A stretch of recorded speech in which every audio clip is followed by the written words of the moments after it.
Estamos iniciando mais um Diálogo Espírita, a realização da Associação de Divulgadores do Espiritismo do Paraná. Nosso primeiro assunto de hoje é a importância do trabalho voluntário, característica, aliás, de todas as atividades desenvolvidas pelos espíritas. Hoje, 5 de dezembro, comemora-se o Dia Internacional do Voluntário. O quadro Cristo e Nós no Terceiro Milênio vai interpretar a parábola do filho pródigo.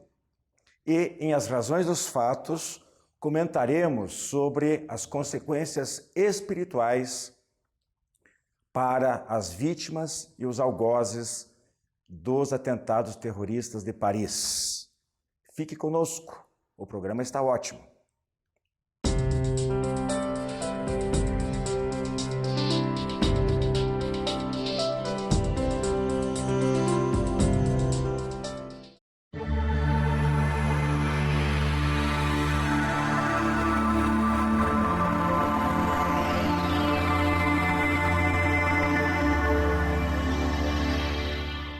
Olá, amigos. O nosso tema livre de hoje, nós vamos tratar sobre o trabalho voluntário, que, aliás, comemora-se hoje, dia 5 de dezembro, o Dia Internacional do Voluntário. Aqui comigo a Rose e o Juízo, né? Vamos debater sobre o trabalho voluntário. Então, só para deixar algum esclarecimento aqui, bem rápido, para vocês que estão nos assistindo, o trabalho voluntário é definido, pelo menos aqui no Brasil, pela Lei 9.608 de 1998, como uma atividade não remunerada prestada por pessoa física a entidade pública de qualquer natureza. Tá? E tem um índice que é publicado pelo World Giving Index, que é um instituto que divulga, né, os trabalhos voluntários no ano, no mundo todo. E segundo esse instituto, em 2015, ele divulgou então o ranking global de doações de trabalho voluntário, só para vocês terem ideia aqui. E o Brasil caiu de posição, tá? Caiu 15 posições. Ai, que pena. Caiu do número 90 e foi para o número 105. Ou seja, o brasileiro então está deixando de fazer o trabalho voluntário que ele prestava anteriormente em número maior. Só para ter ideia aqui então, em primeiro lugar em número de voluntários é Mianmar, país asiático, e em número de ajudar um estranho é o Iraque. Eu desconhecia isso. Tá? Nossa, que fantástico! Fantástico, né? Então, na América do Sul, o Brasil ocupa o 5º lugar em trabalho voluntário. Perde para o Chile, Bolívia, Colômbia e Uruguai, né? Em termos de doação, aqui tem uma boa notícia, então. Em termos de doação, o Brasil aumentou na faixa etária entre 15 e 29 anos e 30 e 49 anos. E um dado interessante, aumentou o número entre as mulheres que fazem o trabalho voluntário. Então aproveita, Rose, aqui, começo com você, Rose. Eu acho que não tem nada a ver, né? Ou será que tem alguma coisa? Por que a mulher se interessa mais ou menos? Porque o número de mulher é maior, talvez. Nós temos que pensar também que esses são índices oficiais, Sim. né? Trabalho voluntário, todo, na verdade, em muitos lugares não é mensurado. É aquele trabalho que se faz de forma não profissional, se faz por amor, por doação. Muitas vezes não há cadastro, não há registro, né? Então as pessoas colaboram em algum órgão, com alguma entidade de assistência social ou educacional e nem constam das estatísticas. Esperemos que esse número do Brasil não seja verdadeiro. Juízo, veja, essa queda então do Brasil na posição de ranking mundial de voluntários representa quase 3 milhões a menos de pessoas doando seu tempo aqui no Brasil. E um dado interessante, o brasileiro procura doar mais em dinheiro, então, em coisas materiais, do que com o seu tempo. Com o seu tempo. Aí é aquela situação, você dá o dinheiro, você doar coisa material... Isso aqui é acomodação? A pessoa fica mais tranquila, é como se ela fosse descarregar a consciência dela, ficar em paz com a própria consciência. Não, eu fiz a minha parte, eu doei. Né? Mas será que realmente fez? Né? Será que é só isso, chegar lá e dar a moeda, ou só você se dedicar, você se doar? Porque existe uma transmissão de fluidos, a pessoa acaba se melhorando, isso faz bem para a saúde dela, daquele a quem ela ajuda, né? Quer dizer, na verdade ela está fazendo o bem para ela mesma, né? Bom, melhor dar recurso material, né? Que também é necessário, aliás, né? É essencial para o desenvolvimento das atividades, né? Mas, se for possível, claro, o envolvimento pessoal, você acrescenta muito mais, não é? Porque, às vezes, a pessoa está necessitada de um recurso emergencial, de um medicamento, de um alimento, né? Na situação atual, a gente vê que as muitas situações de miséria extrema que a gente via muitos anos atrás, com esses programas sociais, apesar de todas as críticas políticas que a gente ouve, ele diminuiu muito. Antigamente, nós tínhamos que ter em casa um estoquezinho de cesta básica, de alimentos, para socorrer famílias que estavam passando fome há 2, 3 dias, crianças sem comer no Natal. Quantas vezes isso era chamado? Atualmente, isso não acontece. É muito raro. A maioria das famílias não está nesse nível de miséria, apesar de todos os problemas políticos que nós enfrentamos para dar conta disso, que é outra questão.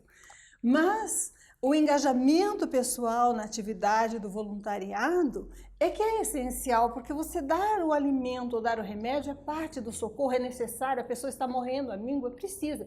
Mas e o cuidado? E a partilha, né? E a convivência, e aquele plus que é você estar ao lado de quem sofre e repartir seu bem mais precioso. Qual é o bem mais precioso que a gente tem? O mais escasso? Afeto. O afeto, o tempo. O tempo. Se nós Mas pudermos distribuir, né? É E é importantíssimo. interessante isso, porque muito embora o brasileiro prefira doar mais em coisas materiais, então, mas aqueles que praticam o trabalho voluntário fazem bem feito. Sabe por quê? Porque tem uma outra estatística aqui do IBGE, aqui só do Brasil, que diz o seguinte, isso em todas as regiões do Brasil, 67% dos voluntários têm emprego remunerado, ou seja, eles trabalham em tempo integral, 51% trabalha em tempo integral, quer dizer, ainda arruma um tempinho então de fazer. Então aqueles que fazem porque gostam de fazer com o seu trabalho, fazem bem feito. Bem que dizem, né?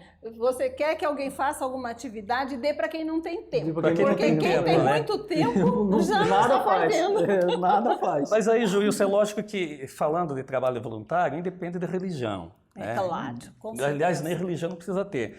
Mas como espíritas, nós sabemos que a caridade é uma grande forma também de fazer o trabalho voluntário, né? É fazer aquilo bem feito, né? Então, eu penso, gostaria de ver a tua opinião também, de que forma nós espíritas podemos praticar essa caridade em prol de um trabalho voluntário. Então, Isso aí tem várias casas espíritas, tem trabalhos que são feitos com crianças, tem trabalhos que são feitos com idosos. Então, tem instituição em que reúnem-se os idosos e há necessidade de ter um palestrante abordando um determinado assunto a respeito da maioridade, assuntos diversos, até mesmo sobre meditação, sobre prática de yoga na terceira idade. São palestras, então são pessoas que se doam, que podem procurar as casas espíritas, quem desejar, e saber procurar se informar o que a casa tem feito de trabalho no campo social, e com certeza ela vai achar uma forma de se engajar. Tem um trabalho que é feito por várias casas espíritas, que são os enxovais para mães carentes. Então a pessoa vai lá, ela dedica um tempo para costurar, para fazer um enxovalzinho para a criança, e esse enxoval é doado depois com todo o carinho. Até comentávamos em off, né? Esse tipo de trabalho que nós estamos fazendo aqui, divulgando uma doutrina como outras religiões também o fazem, é um trabalho voluntário também, é um trabalho né? voluntário, ninguém está recebendo nada, né? Quer dizer, recebendo nada não, né? A gente recebe em bônus horas, né? Mas... Agora, Rose, veja, desculpe interromper, você pega o embalo, então. Benefícios do trabalho voluntário. A gente sabe que o voluntário ele não espera benefício, muito embora ele o tenha. É de forma indireta. De que forma ele recebe esse benefício fazendo esse trabalho voluntário, Rose?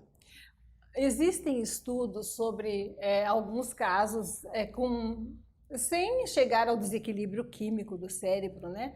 Mas vinculados ao início do processo de depressão, de solidão, de angústia, que demonstram que a pessoa que está engajada num trabalho voluntário, né, em que ela se sente útil, em que ela se integra a um grupo, em que ela sente uma finalidade para a ocupação do seu tempo, para a sua vida, ela tende a vencer com muito mais facilidade esses problemas emocionais, né, do que outras pessoas que se isolam. Sim, porque a pessoa passa a dar um sentido para a vida dela, né? Sim, enquanto ela tem condições, né, é claro que isso não se diminui a importância do acompanhamento psicológico, o acompanhamento medicamentoso, se necessário, mas a busca do outro, da necessidade alheia, faz a pessoa voltar menos tempo e menos olhos para a sua própria dificuldade.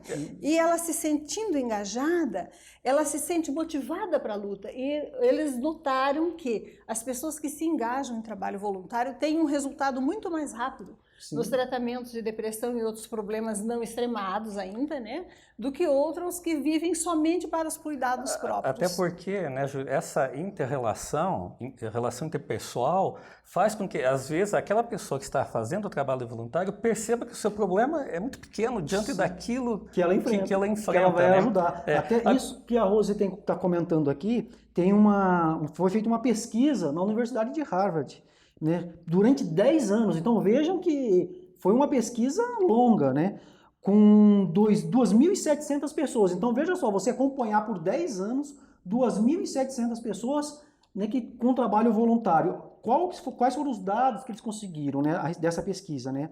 Ajudar ao próximo faz bem ao coração.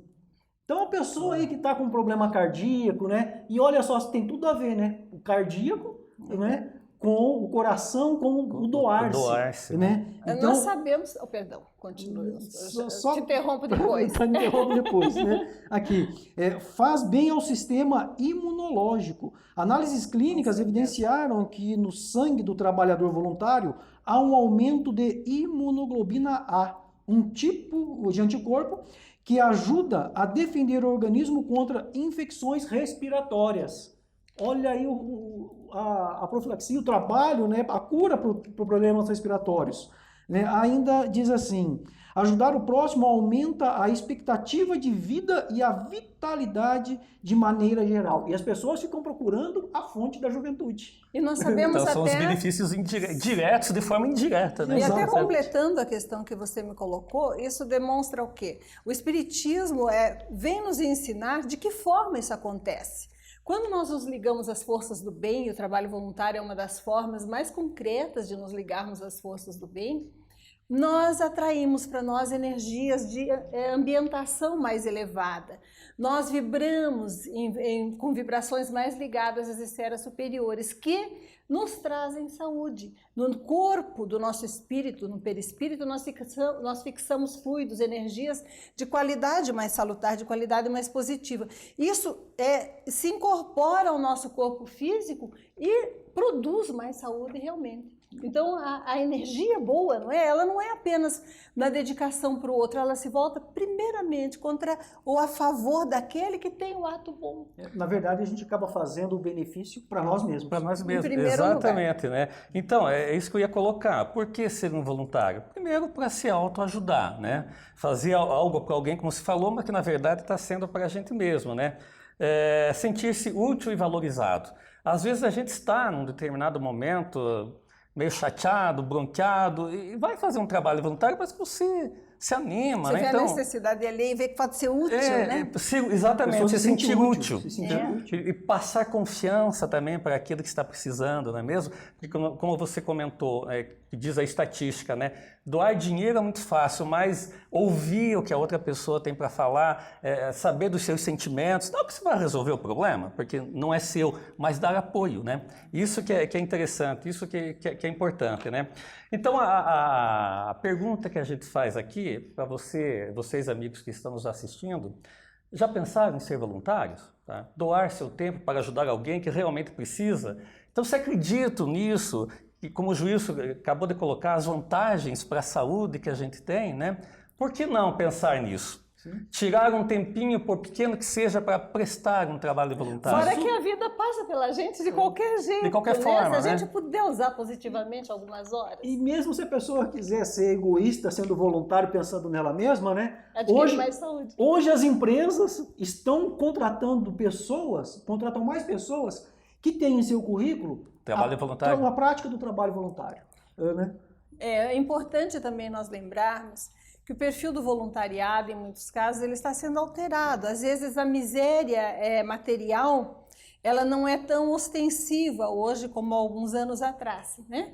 Entretanto, isso eu noto nos trabalhos voluntários da nossa casa espírita, as pessoas estão com o mínimo essencial, em alguns casos, garantido. Nós estamos com problemas graves, materiais, na antiga classe média das pessoas que estão atravessando a crise agora, né? E muitos desses. Mas a necessidade espiritual, a necessidade de um ombro amigo, de alguém que escute, que partilhe, continua e cada vez maior. Então, meus amigos, fica aqui o recado para aqueles que queiram participar desse trabalho voluntário e terem todas essas reações positivas que nós acabamos de comentar. Fiquem à vontade e praticam porque faz bem. Agradecemos a todos e continuem conosco porque o programa continua. Até uma próxima. Até mais. A revista Ser Espírita propõe um novo olhar sobre a vida encarnada. É o Espiritismo sintonizado no século XXI, revendo os princípios fundamentais da doutrina espírita sob a ótica da filosofia, ciência e religião. Nesta edição, o destaque é para a entrevista com o médium Mauri Rodrigues da Cruz, fundador da Sociedade Brasileira de Estudos Espíritas. Imperdível. Para conhecer os demais fascículos, visite o site www.serespirita.com.br. Você tem um familiar ou amigo com problemas de álcool ou drogas? Venha conhecer a comunidade psicossomática Nova Consciência em Capivari. Uma clínica com médico, psicólogo, terapeutas e especialistas no tratamento da dependência química. Atendemos pacientes do sexo masculino com período de recuperação de 4 a 6 meses para desintoxicação, terapia, conscientização e renovação de valores. Maiores informações, acesse comunidadenovaconsciência.com.br ou ligue 3491 7000 com Saulo ou Arnaldo. A editora M de Capivari, São Paulo, é a segunda maior no segmento espírita no país. Oferece todos os gêneros da literatura espírita com excelente qualidade doutrinária. Um de seus últimos lançamentos é o romance A Obsessão de Caleb, do autor espiritual Glauco Meradier, e psicografia da médium Fátima Moura. Um casal, médica e advogado, e os 3 filhos, vivem tranquilos até que fatos inusitados perturbam o ambiente familiar. Quais as causas? Como combatê-las? Pedidos para vendas@editoram.com.br, o telefone 19 34 97 7000.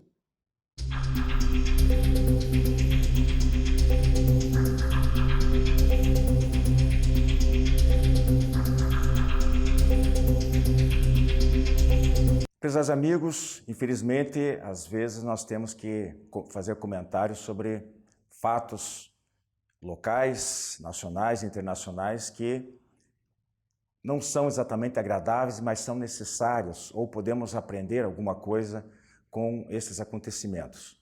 Me refiro especificamente aos atentados terroristas de Paris, que ocorreram no dia 13 de novembro. Foram 7 atentados com 130 vítimas fatais, além de mais de 3 centenas de pessoas feridas. Nossa análise aqui não comporta, o tempo não comporta outras análises que não sejam apenas as estritamente espirituais. Em primeiro lugar, a gente coloca e relembra que nada é por acaso, e Deus não está ausente, nunca, em hipótese alguma. Fala-se muito no meio espírita em expiações coletivas, e elas de fato ocorrem. Porém, não podemos reduzir todos os casos de catástrofes, principalmente as provocadas deliberadamente pelo homem, a esta explicação. O Livro dos Espíritos, no capítulo 6, na terceira parte, quando fala da lei de destruição, ao se referir aos flagelos, às guerras, à violência, à crueldade, nada ali fala em expiação. É importante que a gente frise muito bem isso, mas fala em necessidade de progresso, regeneração moral e provas. Os flagelos servem para fazer avançar a humanidade mais rapidamente. Deus poderia e emprega também diariamente outros meios para atingir esses objetivos. E as guerras desaparecerão quando os homens finalmente compreenderem a justiça e praticarem as leis de Deus. Bem, baseados nessas informações, Não cremos que todas as pessoas que perderam a vida neste atentado, nos outros mais recentes, como do Quênia, de Mali, a derrubada do avião russo no Egito, atentados na Turquia, no Líbano, repito, para ficar apenas com os mais recentes, que essas pessoas tenham sofrido punições para pagamento ou para resgatar dívidas de vidas passadas. Muitas dessas pessoas podem ter escolhido esse gênero de desencarnação, de morte, para apressar o seu progresso. E outros talvez nem estavam programados para estar ali, naquela hora e naquela data. Eram pessoas de bem que pereceram junto porque não puderam ser separadas. Para estes, segundo a questão 738 do Livro dos Espíritos, haverá uma larga compensação pelos seus sofrimentos, incluindo os familiares que ficaram, evidentemente, os sobreviventes, desde que saibam suportar essas provas, esse sofrimento com resignação. Então, eu enfatizo aqui de que nós estamos falando muito mais frequentemente, talvez, de provas e de necessidade de uma situação aceita voluntariamente por essas pessoas, por essas criaturas, do que pagamento de dívida do passado. Nós temos que olhar mais para o futuro do que para o passado. O mais lógico nesses casos é admitir, não é, a atuação do livre-arbítrio de um grupo de indivíduos que se impõem pela força, pela violência, sobre vítimas desprotegidas. O livre-arbítrio pode ser exercido dessa maneira, do mais forte sobre o mais fraco. Do lado dos terroristas, apesar de suas supostas motivações políticas, ideológicas, socioeconômicas, religiosas, eles não reencarnaram com esta missão. Ninguém reencarna destinados a praticar o mal moral, jamais. Se o fazem é justamente pelo mau uso do seu livre-arbítrio, deliberação da sua própria vontade, e arcarão com as consequências destes atos, né, toda a responsabilidade pela dor que espalharam, pela destruição que provocaram. As vítimas em óbito e as feridas fisicamente e com sequelas emocionais, psicológicas, profundas, e seus parentes e amigos, em dor, nunca ficarão ao desamparo da misericórdia de Deus. Os algozes sobreviventes, ou que foram abatidos pelas forças de segurança, ou que se explodiram, adquiriram um gravíssimo débito, e a justiça divina os alcançará em uma data futura, em algum lugar, em algum momento. O que fica de nós, mais uma vez evidente, né, é a necessidade de respeito aos nossos semelhantes, irmãos, apesar de todas as diferenças. O planeta que chora diariamente as suas tragédias precisa de tolerância, de paz, de amor. E um dia a Terra, já transformado em um mundo de regeneração, provará de um grau de felicidade nunca antes experimentado ainda aqui. Então, por isso, nós temos que persistir e confiar no bem, não permitindo, como disse Jesus, que perante tanta iniquidade, a caridade nossa possa esfriar, segundo o relato de Mateus. Nosso muito obrigado, voltamos na próxima semana e temos ainda o nosso quadro Cristo e Nós no Terceiro Milênio. Até lá, muita paz.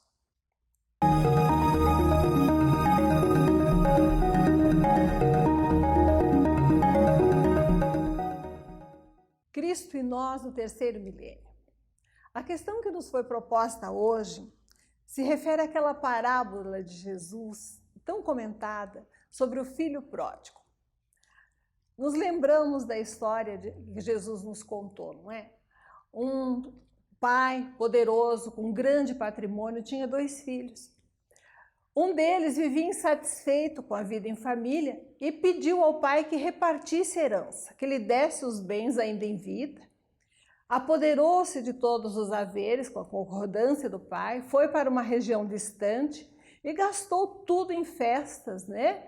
E em desregramentos. Depois de um tempo, como acontece com todos que gastam mal, ficou na miséria, os falsos amigos o abandonaram e ele estava passando fome. Precisou pedir um emprego a um criador de porcos e cuidava então dos suínos nessa propriedade. Mas tinha para comer apenas, quando muito, apenas a lavagem que era dada aos porcos também. Se lembrou então, naquele extremo sofrimento, solidão e abandono, que tinha um pai que o amava. E embora não se sentisse digno de retornar à propriedade, à casa paterna, pensou, vou voltar e pedir ajuda, porque na casa do meu pai até os empregados comem melhor do que eu estou comendo aqui. E vou dizer a ele que não sou mais digno de ser chamado filho, mas que quero o último lugar, como o último dos empregados, mas pelo menos terei abrigo e alimento. E voltou para a casa paterna. Lá tinha ficado o outro filho, fiel, trabalhador, constante, que apoiava o pai, que vivia em retidão e que não abusava de nenhuma das suas possibilidades. Quando ele chegou, o filho pródigo retornou à casa paterna, o pai, ao ver que havia voltado aquele filho que ele achava perdido, se alegrou. Mandou matar um novilho cevado e fazer a maior festa, porque o filho estava perdido e havia voltado. O outro filho, que vivia com correção, com retidão, voltando para casa e vendo aquela festa, ficou indignado e se sentiu diminuído, porque realmente o pai estava em festa por um filho que tinha malbaratado todos os seus bens. E ele, que estava ali todos os anos com fidelidade, trabalhando, nunca tinha conseguido uma recepção daquelas. E reclamando ao pai, ele lhe disse, mas por que você não se alegra? Esse seu irmão estava perdido, estava morto e retornou. Se alegre junto. A lição de Jesus é muito profunda. Muitos de nós vivemos no cumprimento das obrigações de cada dia como se estivéssemos escravizados aos nossos deveres, insatisfeitos com a situação, ansiosos por nos apoderarmos de facilidades e rompermos os laços e buscarmos o mundo em busca da satisfação pessoal. Aqueles que conseguem, porém, muitas vezes descobrem que é ilusória essa busca e que Deus nos conserva na nossa posição, sem, claro, nos sujeitarmos a abusos, obviamente, com direito a buscar o equilíbrio, o respeito necessários à nossa vida, mas Deus nos conserva na nossa posição porque ali é o melhor lugar para nós. Aquele, porém, que se julga em condições de bom cumpridor da lei, às vezes aquele que se sente em retidão perante a sua consciência e Deus, muitas vezes não tem generosidade de alma. É o caso daquele outro filho no exemplo citado. Muitas vezes, até nos nossos templos religiosos, na nossa família, em sociedade, nós somos essas pessoas. Achamos que estamos agindo corretamente, que temos o direito de criticar e de nos sentirmos injustiçados, quando alguém que parece merecer bem menos do que nós é aquinhoado por alguma bênção na vida. Com a lição de Jesus, nós aprendemos, em primeiro lugar, que o mundo às vezes é ilusório e que nos cumpre, para nós é melhor estarmos sob a proteção de Deus no caminho que Ele nos traçou. E com o exemplo do filho mais velho aprendemos que a generosidade de coração, a grandeza de alma é que caracterizam realmente um espírito já em equilíbrio e que nenhum de nós tem o direito de se julgar melhor do que o outro ou se entristecer por uma alegria que atinja, que abranja, que abrace um dos nossos irmãos. A grandeza de alma se mostra em nos alegrarmos pela alegria alheia, em vivermos em paz e fraternidade, construindo juntos, perdoando e amando. Muita paz, fiquem conosco, aguardamos vocês no nosso próximo programa.